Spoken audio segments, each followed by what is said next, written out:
नमस्कार साथियों, न्याय के इस उत्सव में आप सबका स्वागत है। हम सबकी नेता और हमारी नैतिकता की स्रोत श्रीमती सोनिया गांधी, हमारे राष्ट्रीय अध्यक्ष और हमारी प्रेरणा का स्रोत श्री मल्लिकार्जुन खड़गे जी, हमारे पूर्व राष्ट्रीय अध्यक्ष और हमारी ऊर्जा के स्रोत श्री राहुल गांधी जी, इस न्याय पत्र को मूर्त रूप देने वाले श्री पी चिदम्बरम जी, हमारे संगठन महासचिव श्री केसी वेणुगोपाल जी, आप सबका स्वागत है। सर्वप्रथम वेणुगोपाल जी सबका स्वागत करेंगे।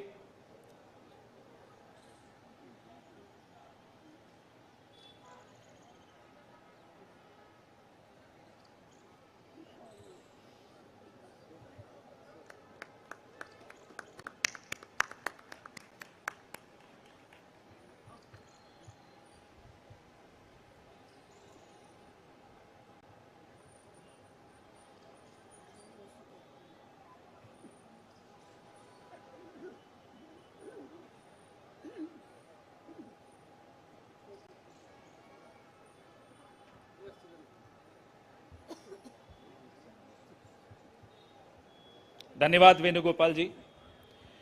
साथियों, हमारे नेतृत्व के लिए और हमारी पार्टी के लिए न्याय केवल एक शब्द नहीं है। न्याय संघर्ष है, न्याय तपस्या है और न्याय हक है।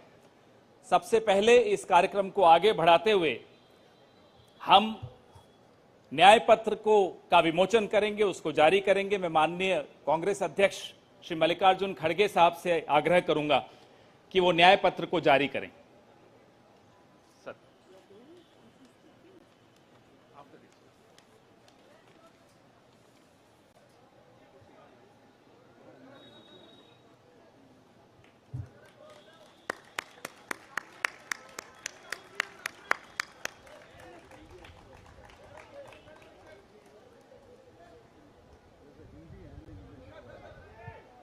या both Hindi.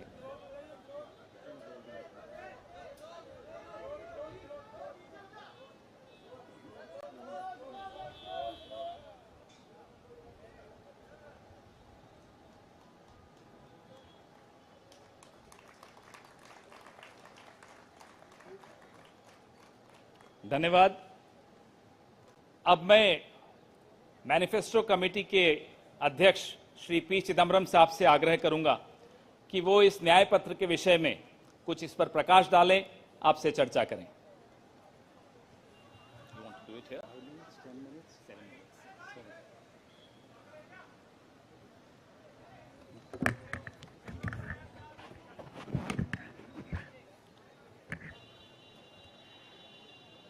Honorable Congress President,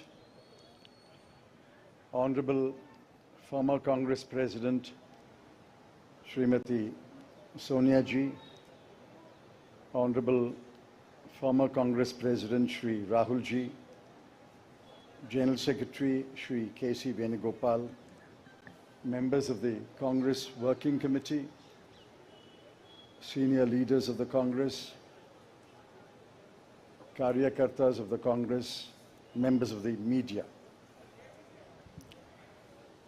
I'm thankful to the Congress President for releasing the Congress Manifesto for the 2024 elections. Earlier, the draft Congress Manifesto was thoroughly discussed in the Congress Working Committee. The recommendations of the members of the Congress Working Committee were taken into consideration, and with the final approval of the Congress President, some changes were made to the draft manifesto. And what we have today is the final manifesto approved by the Congress Working Committee and the Congress President. The broad theme of the manifesto is justice. Every aspect of justice has been threatened, weakened, diminished, and in some cases denied in the last 10 years, especially in the last 5 years. Members of the media will recall that in 2019, we had warned of what is likely to happen between 2019 and 24 should the BJP come back to power. We were not soothsayers, but we were active workers on the ground who could sense what is happening in this country. I'm sorry to report that what we had predicted in 2019 has come to pass in 2024. We had said institutions will be diminished or captured. That has happened.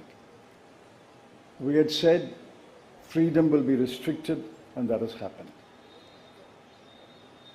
We had said that the weaker sections of the people will be denied their rights and their privileges. That has happened.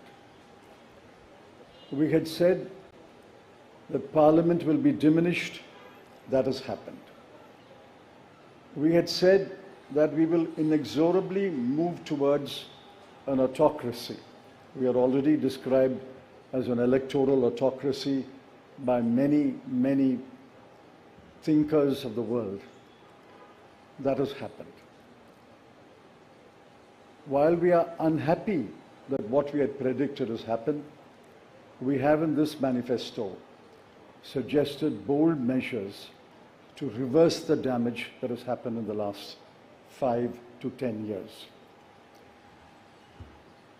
The overall theme of the Congress manifesto is 3 powerful words: work, wealth, and welfare. I shan't take long.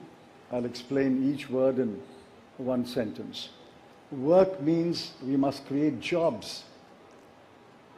If anybody had any doubt, read the report of the ILO that was released 10 to 15 days ago. The government came up with a lame defense through the chief economic advisor, but the defense only made it worse. The ILO report shows that unemployment has assumed monstrous proportions in this country. Yesterday, the media carried a report that 30% of the outgoing class in the Indian institutes of technology, the premier institutions of our country, are unemployed. They have not been placed. Jobs, jobs, jobs is a cry everywhere in India. Work encapsulates that section on work. The sections on work encapsulates what we will do to create jobs. The second is wealth. Wealth must be created before it is distributed. On the contrary, the 5 years of the Modi government shows that wages have been stagnant in this country. The average income of the bottom 50% has either remained stagnant or diminished or decreased for the bottom percentiles. We have to create wealth, and that can only be created by growth.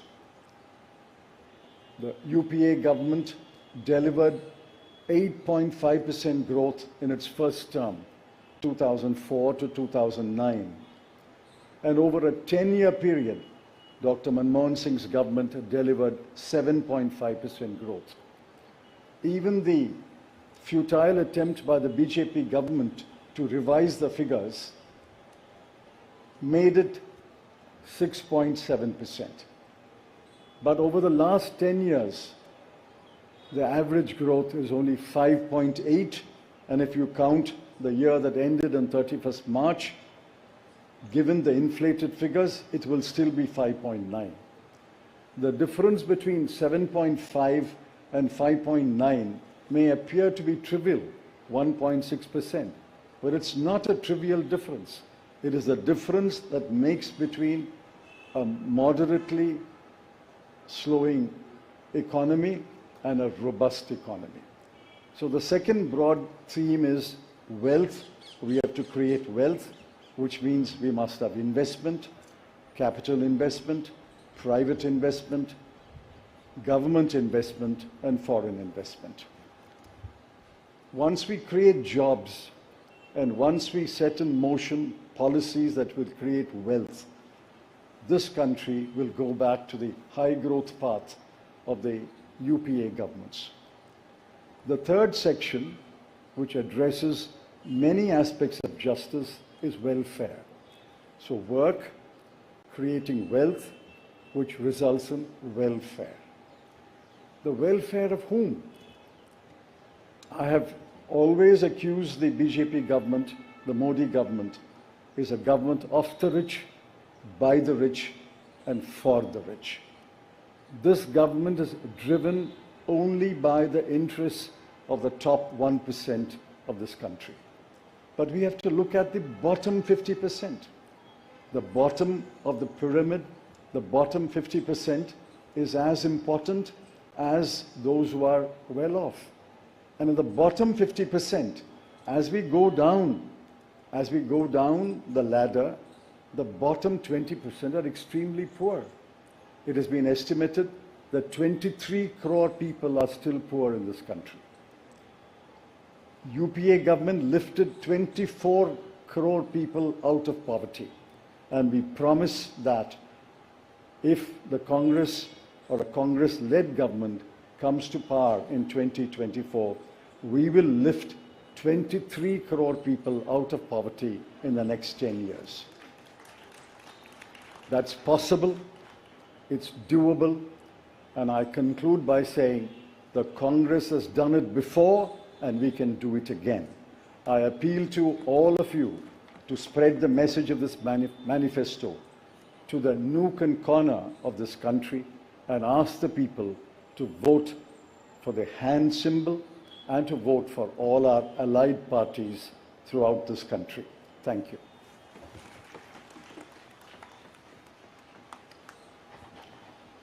धन्यवाद चिदम्बरम साहब। मैं माननीय राष्ट्रीय अध्यक्ष श्री मल्लिकार्जुन खड़गे साहब से आग्रह करूंगा कि वो दो शब्द कहें।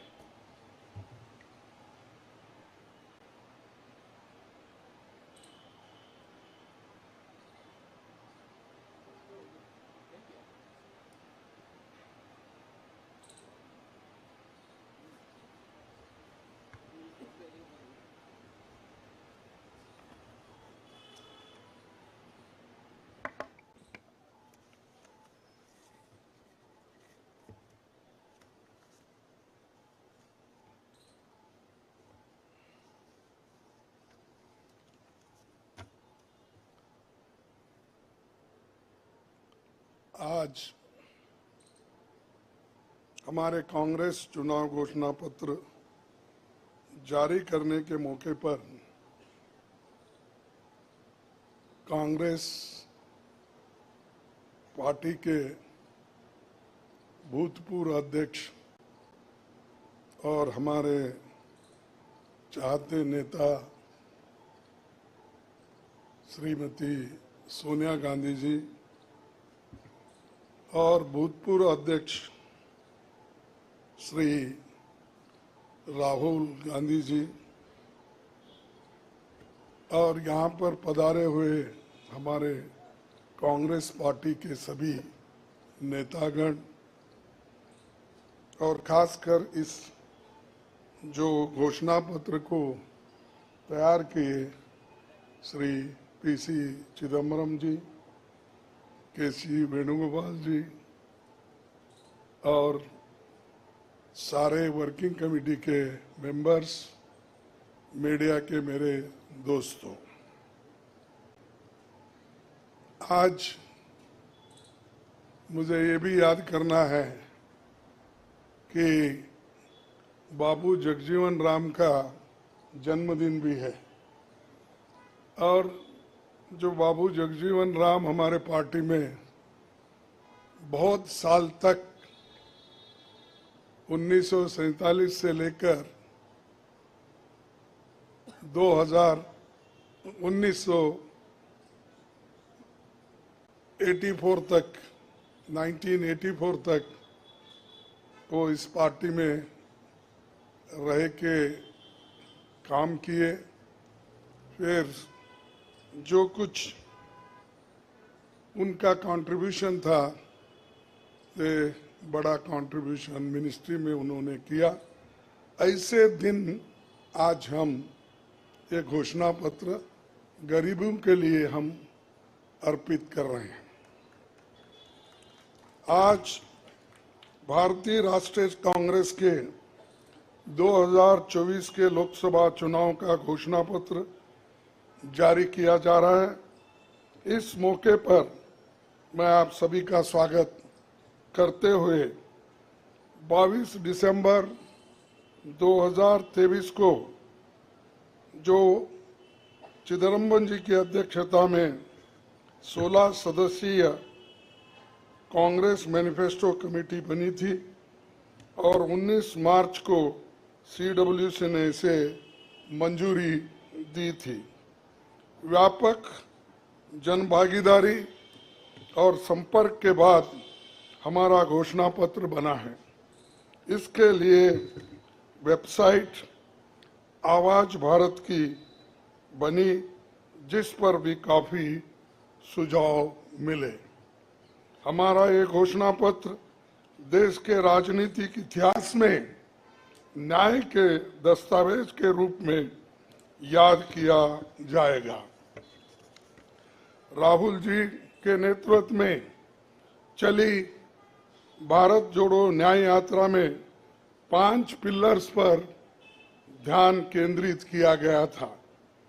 यात्रा के दौरान युवा न्याय, किसान न्याय, नारी न्याय, श्रमिक न्याय और हिस्सेदारी न्याय की घोषणा की गई थी।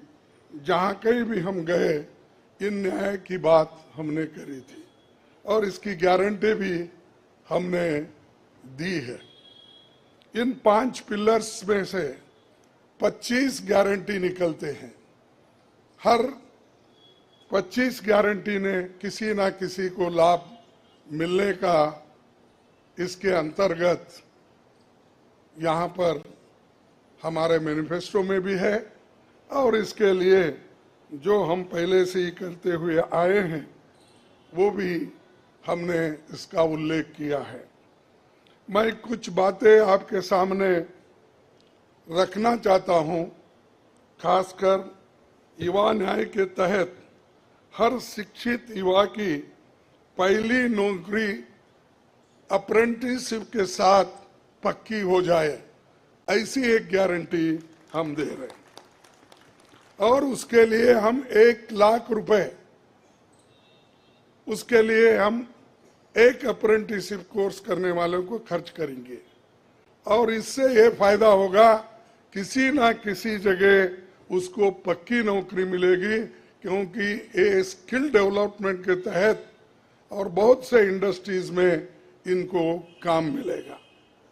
नारी न्याय के तहत गरीब परिवार की महिला को सालाना 1 लाख की मदद देंगे। कोई तालियां नहीं बजा रहे, क्या बात है। गरीब परिवार की महिला को सालाना 1 लाख की मदद देंगे। और किसान न्याय के तहत किसानों की कर्ज माफी और एमएस की कानून की गारंटी भी हम देंगे। और श्रमिक न्याय, इसके तहत मनरेगा में भी 400 रुपए, ये न्यूनतम कम से कम 400 रुपए मजदूरी दिया जाएगा। हिस्सेदारी न्याय में सामाजिक आर्थिक समानता के लिए हर व्यक्ति और हर वर्ग की गिनती या जातीय जनगणना होगी, जिससे सबको फायदा हो गया, या किसी के फॉर में किसी के अगेंस्ट में ये नहीं है कि हालात को समझने के लिए ये जातीय जनगणना करेंगे, जैसा कि SC ST की जातीय जनगणना होती है। और वैसा ही जो पिछड़े लोग हैं और भी ये अपर कास्ट में भी गरीब लोग हैं, सबकी हालत क्या है ये जानने के लिए हम जातीय जनगणना कराएंगे और इसका फायदा हर वर्ग को मिलेगा।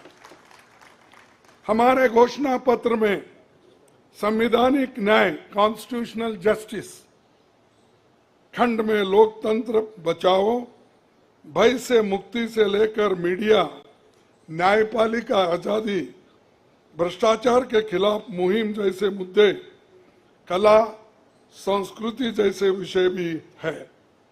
आर्थिक न्याय इकोनॉमिक जस्टिस खंड में आर्थिक नीतियों, बेरोजगारी, टैक्सेशन और टैक्स रिफॉर्म्स, ये सारी चीजें उसमें हम लाएंगे।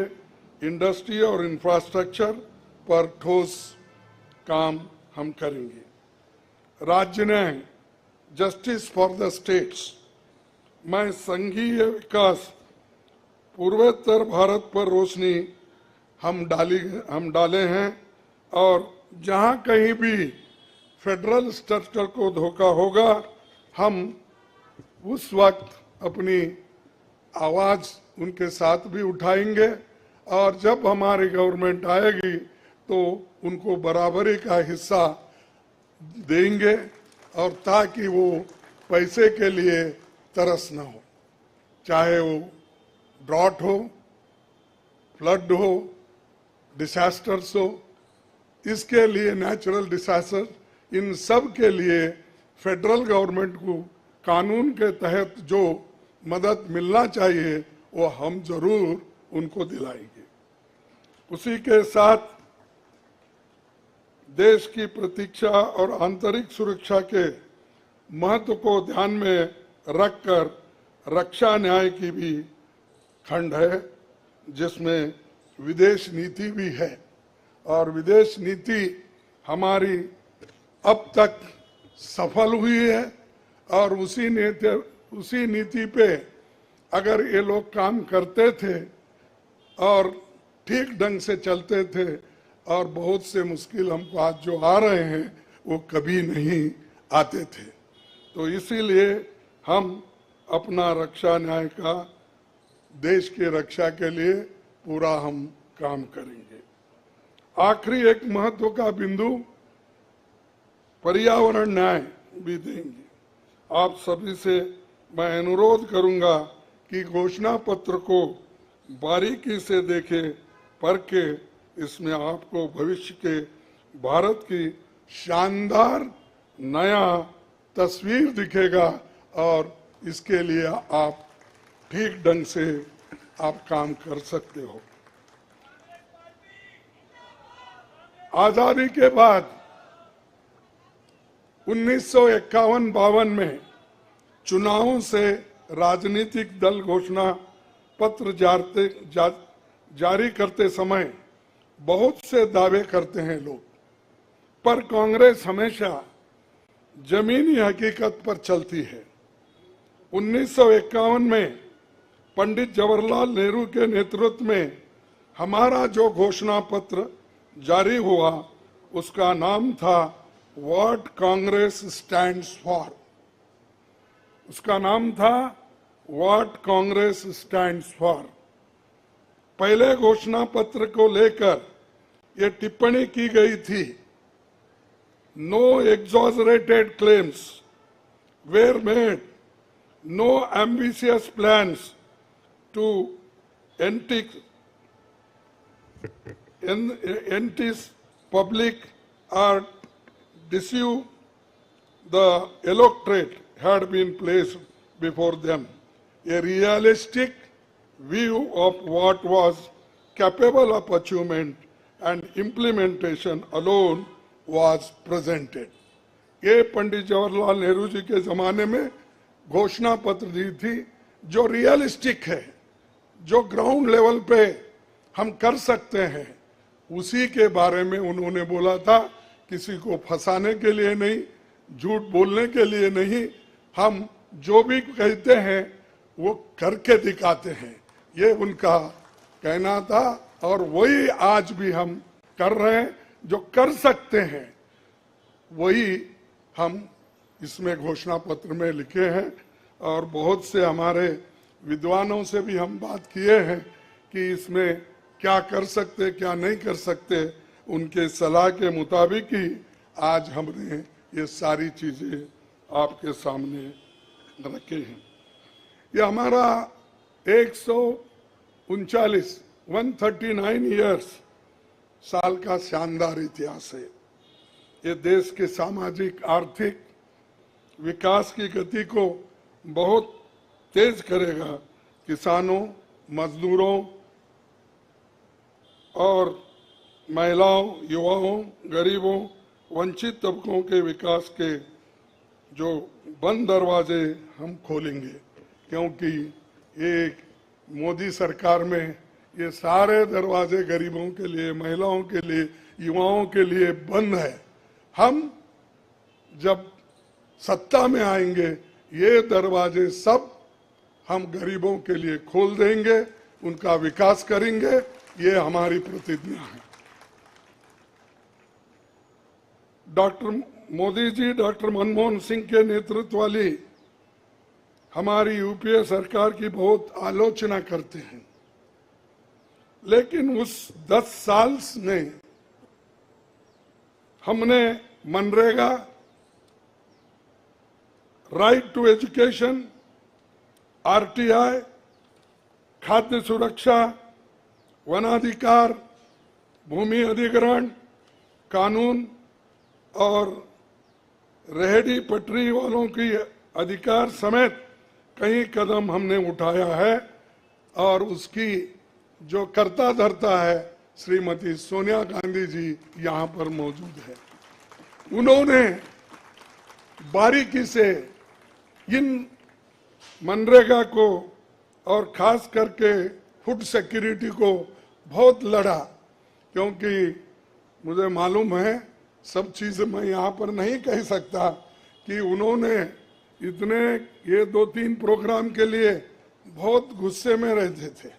जब तक वो इम्प्लीमेंट नहीं होता तब तक वो खामोश नहीं बैठे और कैबिनेट के लोगों को बोलते रहे थे कि ये क्या हुआ। जब हुआ तब वो भी खुशी मना लिए और हम भी लोग बोले कि भाई ठीक हो गया। और जब बाहर इसका गया कि जो ये मनरेगा का, फूड सिक्योरिटी का और कंपलसरी एजुकेशन का ये जो संदेश बाहर गया, तब लोग सभी खुश होने लगे, सभी बोलने लगे ये बहुत अच्छा यूपीए गवर्नमेंट ने किया, सोनिया गांधी जी ने किया। ये बात बाहर आ गई। इसीलिए ये हमारा जो पहले से गरीबों के लिए वायदे थे वो हम पूरे करेंगे। मोदी जी 10 सालों में इसके मुकाबले का एक काम भी नहीं कर सके। आप बताइए कौन सी ऐसी बड़ी फैक्ट्री जो एम्प्लॉयमेंट क्रिएट कर सकती है, जो नेहरू जी के जमाने में बने वैसे कोई एक बड़े बड़े काम उन्होंने किया है। जिस देश में एक सुई नहीं बनती थी उस देश में पंडित जवाहरलाल नेहरू, इंदिरा गांधी जी ने रॉकेट बनाकर उड़ा कर दिखाया। और बहुत से जो साइंटिफिक योजनाएं थी हमने बनाए। अब मोदी जी के जमाने में तो गालियां देने का छोड़ के दूसरा तो मैं नहीं सुना।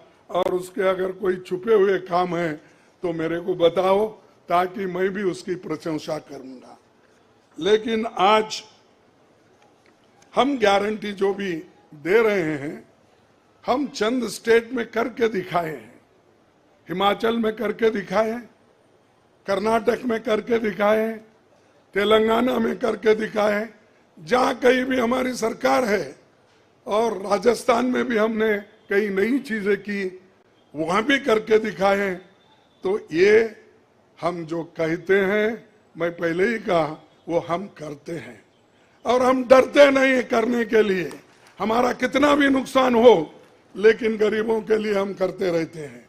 ये हमारा पहले से कार्यक्रम है। और मैं चंद बातें इस मौके पर, थोड़ी देर हो गई तो क्षमा चाहता हूं, मैं चंद बातें आपके सामने रखना जरूरी समझता हूं। और आज क्या हो रहा है, विपक्षी नेताओं को जेल में बंद किया जा रहा है। चुनाव में सबको समान अवसर नहीं है और कई मुकदमे एक के ऊपर एक, छोटी छोटी, और हमारे पार्टी के ऊपर इतना बड़ा जुल्म किया और इतने हमारे को पेनल्टीज डाले। 3,567 करोड़ रुपए का हमारे ऊपर उन्होंने पेनल्टी डाली। क्या ये लेवल प्लेइंग ग्राउंड है? और ये हमारे ऊपर आज हो रहा, कल मीडिया के ऊपर होगा, मीडिया हाउसेस के ऊपर होगा, सबके ऊपर होगा। तो इसीलिए इसको, इस देश के डेमोक्रेसी को बचाना है, संविधान को बचाना है। इसीलिए हम सब लोग, देश के लोग एक होना चाहिए और लड़ना चाहिए। और जो ऑटोक्रेटिक मोदी साहब है, उनको हटाना चाहिए। ये मेरा आपसे विनती है। जब तक आप ये काम नहीं करेंगे, तब तक हम सिर्फ बातों से नहीं होगा। आप लोग घर घर जाके, और हमारी गारंटी कार्ड जो है, इन गारंटी कार्डों को घर घर तक पहुंचाने का काम हमारे कार्यकर्ता करें। जब तक आप घर घर नहीं जाएंगे, वोटर से नहीं मिलेंगे, कुछ भी होने वाला नहीं है। सिर्फ स्लोगन से या मेरे भाषण से कुछ बदलाव होने वाला नहीं।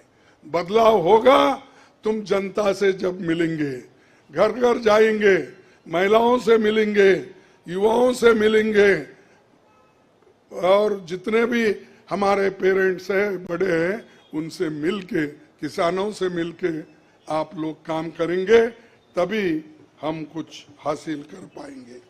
तो इसीलिए मैं आपसे विनती करूंगा, ये काम हमारा आप करेंगे और इस ऑटोक्रेटिक सरकार को हटाने के लिए आप काम करते रहेंगे। अब बीजेपी का तो ऐसा है, चंदा दो धंधा लो, चंदा दो धंधा लो, कॉन्ट्रैक्ट लो, पैसे दो। तो उन्होंने काम किया और वो कहते हैं कि भ्रष्टाचार मिटाऊंगा। अरे भाई, 25 लोग हमारे बड़े बड़े नेताओं को आपने लिया और 25 नेताओं में 2 को तो एक पूरा एक्सोनरेट किया और 23 लोगों को फिर उनको भी एक्सोनरेट किया। अरे शाह साहब के वॉशिंग मशीन में इतने लोग जो भी जा रहे हैं क्लीन होके आ रहे हैं, और भ्रष्ट लोग तुम्हारे साथ है, बदनाम हमको कर रहे हैं।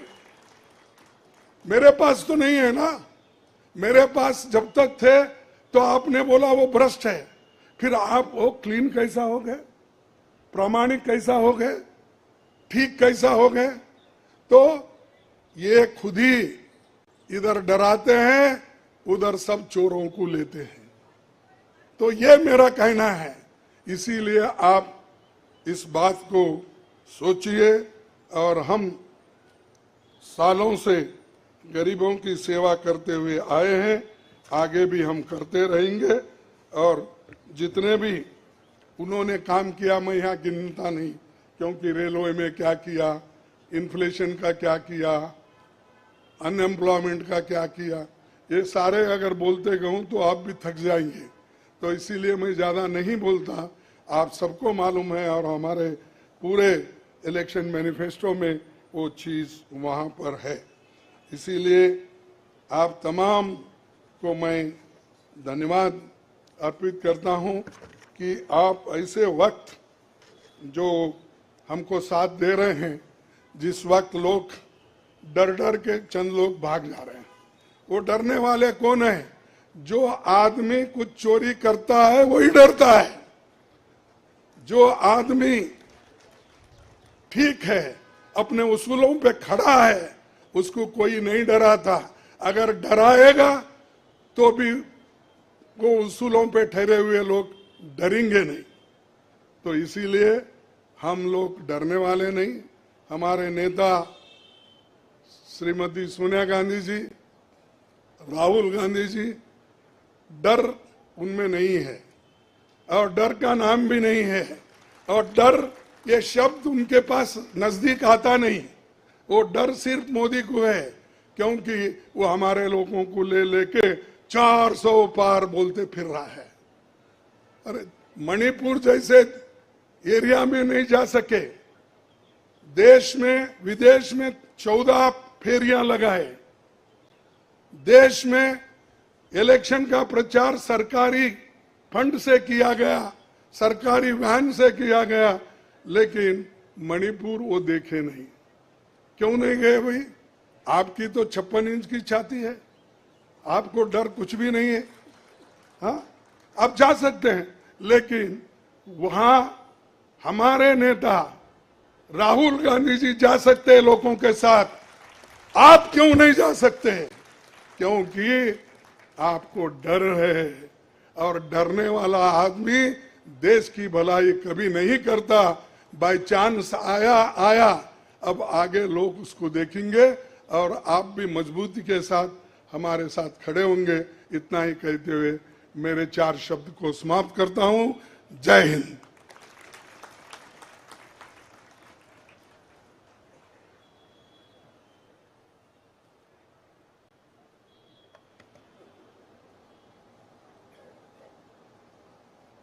धन्यवाद खड़गे साहब। मीडिया के मित्रों, आपके मोबाइल पर सॉफ्ट कॉपी हिंदी और अंग्रेजी की हमारे न्याय पत्र की पहुंच चुकी है। कार्यक्रम के पश्चात उसकी फिजिकल कॉपी भी आपको दे दी जाएगी। कार्यक्रम को आगे बढ़ाते हुए अब 10 मिनट आपके सवाल जवाब होंगे और इसमें अनुशासन रखिएगा। सबसे पहले एजेंसीज को मौका दिया जाएगा, तो एएनआई सबसे पहले अपना सवाल पूछे।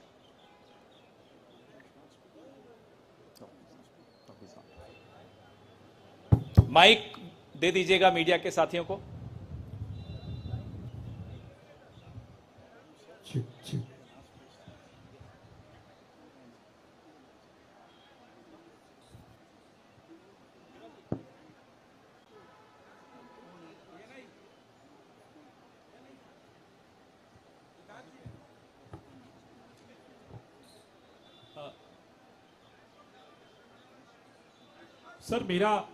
सर मैं सिद्धार्थ हूँ एएनआई से।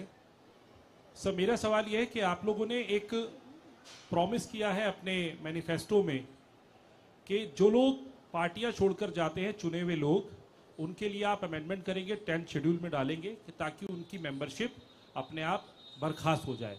क्या इस तरीके की परिस्थितियां जो आज बन रही है, खासकर आपकी पार्टी इसको देख रही है, इसको ध्यान में रखते हुए आप लोगों ने मैनिफेस्टो में इसको डाला है?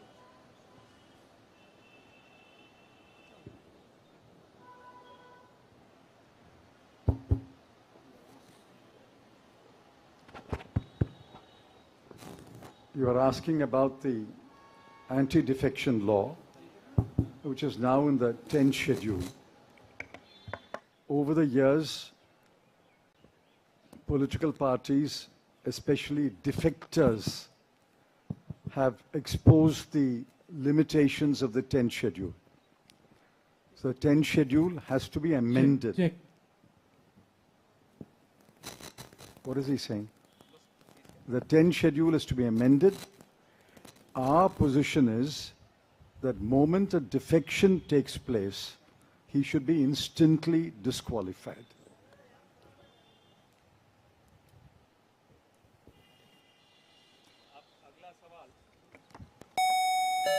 अगला सवाल PTI.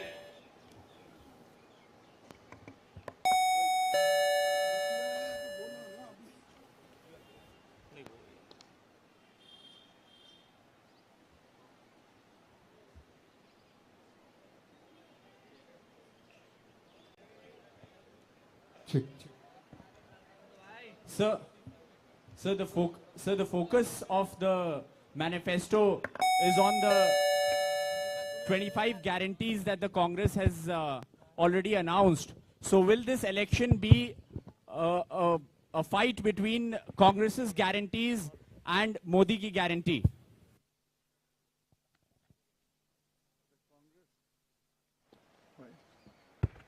The Congress guarantees are concrete guarantees.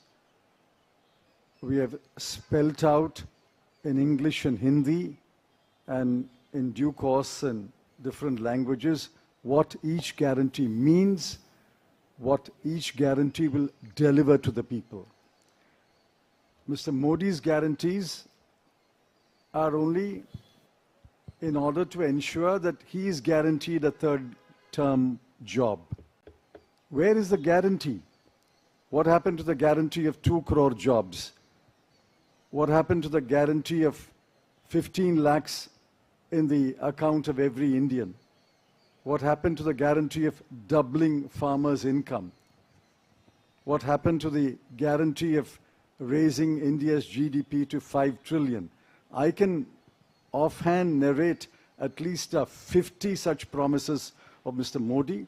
Mr. Modi's promises are empty promises. Our 25 guarantees are concrete guarantees.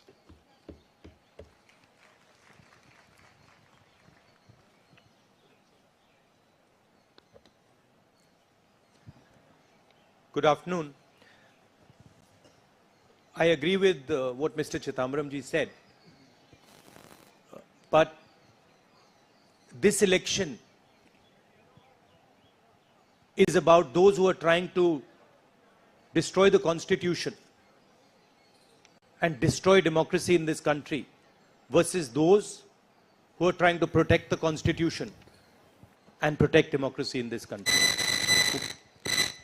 We do believe that it is very important, once this fight is won, that we look after the interests of the vast majority of our people, that India is not run for 2 or 3 large conglomerates, large businesses, that it is run for the vast majority of people, that we are not a nation of monopolies, we are a nation where there is fair competition among businesses. So I think it's important to understand that this election is a fundamentally different election. I don't think democracy has been as much at risk, the Constitution has been as much at risk as it is today. In Hindi, sir. ये जो चिदम्बरम जी ने कहा उससे मैं सहमत हूं, मगर ये जो चुनाव है ये लोकतंत्र को और संविधान को बचाने का चुनाव है। एक तरफ एनडीए नरेंद्र मोदी जी जो कॉन्स्टिट्यूशन पर आक्रमण कर रहे हैं, लोकतंत्र पर आक्रमण कर रहे हैं, इंस्टीट्यूशंस को कैप्चर कर रहे हैं, और दूसरी तरफ इंडिया अलायंस जो कॉन्स्टिट्यूशन की रक्षा करता है, लोकतंत्र की रक्षा करता है। तो ये चुनाव इन दोनों फोर्सेस के बीच में है। धन्यवाद। मौसमी सिंह, आज तक।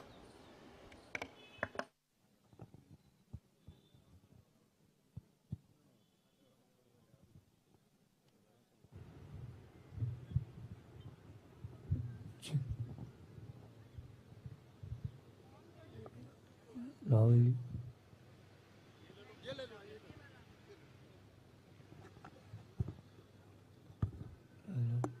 हेलो, मेरा सवाल मैडम सोनिया गांधी से है। मैम, अगर आपसे सवाल, राहुल जी, आपने ओपीएस को लेके लगातार जो है झंडा बुलंद किया है। तमाम सरकारें आपकी, उन्होंने ओपीएस का वादा किया था। चिदम्बरम साहब, you had promised OPS and in Himachal and Rajasthan you implemented OPS, but in the manifesto the OPS scheme is missing. So is there a reflects, is there a introspection that it's not viable economically? Is it that? It's not missing as such. It's very much on our minds. But please remember the developments that have taken place in the last 4 months. The government has appointed a committee headed by the Finance Secretary to review the NPS and the demand for OPS and to find a way in which the objectives of OPS can be financed by a funded pension scheme. Which means the government has come around to the point of view that while the OPS delivered benefits to the pensioners, the NPS made it sustainable. Now a committee has been appointed under the Finance Secretary, and unless we receive the report of that committee and review it, it would be premature to take a stand on the OPS-NPS controversy. It's very much on our minds, and we will come out with our position once the committee's report is received. Arun Kumar Singh. मेरा सवाल राहुल जी आपसे है। Rahul ji, hello. Rahul ji, सीधे सीधे इधर, front. सवाल आपसे यह है कि 2014 में जैसे ही मोदी सरकार आई थी, आपने एक बयान दिया था और आपने ये कहा था कि देखते जाइए धीरे धीरे कॉन्स्टिट्यूशनल इंस्टीट्यूशंस जितने भी हैं देश पे, उस पे आरएसएस और बीजेपी का कब्जा हो जाएगा। अब आप ये कह रहे हैं कि हो चुका है और आप कह रहे हैं कि हम कानून भी लाएंगे। क्या आपको ऐसा नहीं लगता राहुल जी कि ये जब आप करेंगे तब बीजेपी आपके ऊपर ये आरोप लगाएगी कि चूंकि केसेस जो है या पूछताछ विपक्ष के नेताओं से ज्यादा हुई, इसलिए ये प्रतिक्रिया में लाया गया रिएक्शनरी लॉज अमेंडमेंट होंगे ये?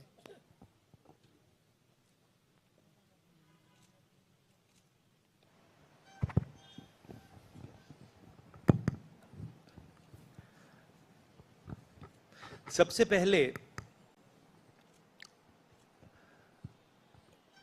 ये समझना होगा कि हिंदुस्तान के राजनीतिक स्ट्रक्चर में हो क्या रहा है। आरएसएस ने और बीजेपी ने और खासतौर से नरेंद्र मोदी जी ने जो स्ट्रैटेजी बनाई है, उसका फाउंडेशन क्या है, उसकी नींव क्या है, सबसे पहले यह समझना है। नरेंद्र मोदी जी ने जैसे अदानी जी की मोनोपोली है पोर्ट्स पर, इंफ्रास्ट्रक्चर पर, डिफेंस में, वैसे नरेंद्र मोदी जी ने पॉलिटिकल फाइनेंस की मोनोपोली बनाई है। कैसे बनाई है? ED, CBI, income tax department का प्रयोग करके। अगर आप बॉन्ड स्कीम्स को देखें तो उसमें साफ दिख जाता है कि नरेंद्र मोदी जी ने, बीजेपी ने एक प्रकार से पॉलिटिकल फंडिंग एक्सटॉर्शन से, धमकी से, प्रेशर से बनाई है। खारगे जी ने कहा जो भी भ्रष्ट हैं वो सब बीजेपी में जा रहे हैं। उसका कारण है क्योंकि नरेंद्र मोदी जी चाहते हैं कि पॉलिटिकल फाइनेंस की मोनोपोली उनके हाथों में हो। अब हमारे बैंक अकाउंट बंद कर दिए, हमारे पास ओरिजिनल रास्ता जो था वही हमारा रास्ता है। हम जनता के साथ जाकर मिलकर उनके लिए लड़ते हैं। ये जो मैनिफेस्टो बना है, ये मैनिफेस्टो कांग्रेस पार्टी ने नहीं बनाया है। ये मैनिफेस्टो हिंदुस्तान की जनता ने बनाया है। हमने सिर्फ इसको लिखा है, ठीक है। और हमने सिर्फ इसको लिखा है, जो किसानों ने हमें बताया, खारगे जी को बताया, मुझे बताया, बाकी नेताओं को बताया, वो हमने लिखा है। चाहे वो रोजगार की बात हो, चाहे वो कॉन्ट्रैक्ट लेबर की बात हो, हजारों लोगों से बात करके हमने ये हिंदुस्तान की आवाज है, ये लिखी है। मगर जो राजनीति में आज हो रहा है वो क्लियर है कि सब पार्टीज को नरेंद्र मोदी, ईडी, सीबीआई, इन इंस्टीट्यूशंस को कैप्चर करके फाइनेंशियली मोनोपोली बना रहे हैं अपनी। और चुनाव के बाद रियलिटी है कि ये जो फाइनेंशियल मोनोपोली बड़ी इंटरेस्टिंग चीज है, क्योंकि सारा इंफॉर्मेशन, सारा का सारा इंफॉर्मेशन, किससे एक्सटॉर्शन किया है, किसको कॉन्ट्रैक्ट दिया है, कॉन्ट्रैक्ट देने के बाद उसने कितना पैसा दिया है, वो पूरी ब्लूप्रिंट, पूरी की पूरी ब्लूप्रिंट इलेक्टोरल बॉन्ड्स में लिखी हुई है। तो नरेंद्र मोदी जी ने आज नहीं तो कल ऑपोजिशन को पूरी chargesheet, proof sheet electoral bonds के थ्रू पकड़ा दी है। तो इसीलिए थोड़ा टेरर हो रहा है उनको, इसीलिए नंबर निकला है 400 पार। इसलिए ये महाराष्ट्र में हमारे नेता ले जा रहे हैं, हरियाणा में सब जगह हमारे नेता ले जा रहे हैं, क्योंकि इनको लग रहा है कि भैया अगर 400 पार नहीं 180 हो गई, 160 हो गई, 140 हो गई तो नैया पार हो जाएगी। Thank you. आशीष सिंह।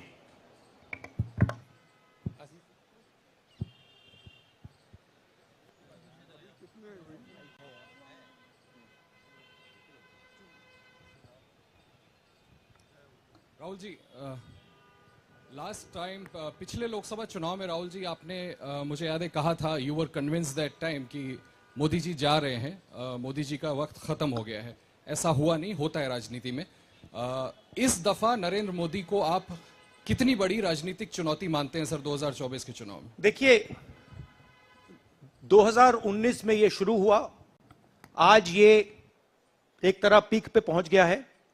हिंदुस्तान के सारे इंस्टीट्यूशंस उनके हाथ में हैं, पॉलिटिकल फाइनेंस की मोनोपोली उनके हाथ में है, CBI, ED, income tax, EC, ये सारे के सारे बीजेपी के हाथ में है, बीजेपी के कंट्रोल में है। तो जैसे मैंने अपने भाषण में कहा, cricket match is a rigged match. Cricket match is not a fair match. उसमें चाहे सोशल मीडिया की बात करें, आप हमारे नेताओं के, ऑपोजिशन नेताओं की सोशल मीडिया देख लीजिए, मेरा यूट्यूब देख लीजिए, मेरा फेस टाइम देख लीजिए, फेसबुक देख लीजिए, इंस्टाग्राम देख लीजिए, तो ये सारा का सारा स्ट्रक्चर कंट्रोल्ड है, रिग्ड है। इसलिए बहुत जरूरी है कि जनता इस बात को समझे कि ये नॉर्मल चुनाव नहीं है, ये लोकतंत्र को बचाने का, संविधान को बचाने का चुनाव है, और इसको लड़ना और जीतना बहुत जरूरी है। ये चुनाव 2-3%, 5% और बाकी हिंदुस्तान के बीच में चुनाव है। और जो बाकी हिंदुस्तान चाहता है वो इस मैनिफेस्टो में है, और जो 2% चाहता है, जो अदानी जी चाहते हैं, वो आप उनका मैनिफेस्टो देख लीजिए, आपको पता लग जाएगा, उसमें उनकी रिक्वेस्ट लिस्ट पूरी की पूरी आपको मिल जाएगी। Thank you. आखिरी सवाल कुमार विक्रांत सिंह। देखिए, इंडिया गठबंधन में डिसीजन लिया गया है कि हम मिलकर एक साथ आइडियोलॉजिकल चुनाव लड़ रहे हैं। चुनाव जीतने के बाद लीडर कौन होगा, प्राइम मिनिस्टर कौन होगा, वो पूरा का पूरा जो कोलिशन है वो मिलकर डिसाइड करेगा। Thank you. धन्यवाद। अब कार्यक्रम की समाप्ति से पहले श्री केसी वेणुगोपाल कल के कार्यक्रम के विषय में आपसे 2 शब्द कहेंगे।